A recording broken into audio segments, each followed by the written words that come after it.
नमस्कार मित्रांनो, स्वागत आहे आपल्या चॅनलवरती.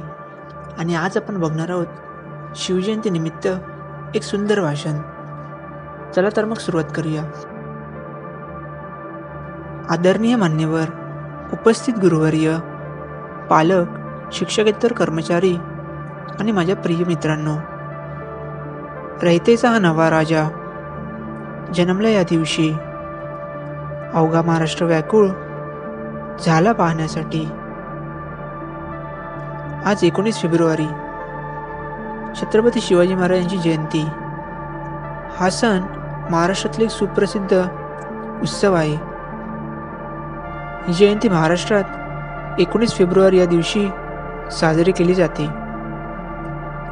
1870 मध्ये पुण्यात महात्मा ज्योतिराव फुले यांनी शिवजयंतीची स्थापना केली. पुढे बाळ गंगाधर टिळक यांनी ही परंपरा अशीच पुढे चालू ठेवली. ठिकठिकाणी या दिवशी नाटक, सांस्कृतिक कार्यक्रम, मिरवणुका, लेझिम पथक सादर केले जातात. लहान मुले, पोवाडे, महाराजांच्या आयुष्यावर आधारित नाटकरूपी कार्यक्रम प्रदर्शित केले जातात.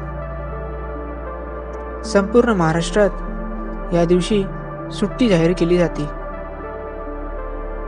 महाराजांचे विचार, कर्तृत्व, धाडसीपणा, विचार विनिमय पद्धत, त्यांच्यातले सद्गुण या सर्व गोष्टींचे अवलोकन आपण आपल्या जीवनात करणे आवश्यक आहे. हिंदूंचे नवे राष्ट्र उभारले या चेहऱ्याने. 16 नवा साजरा करू जल्लोषात त्यांच्या जयंतीने. एवढे बोलून मी माझे भाषण संपवतो. धन्यवाद.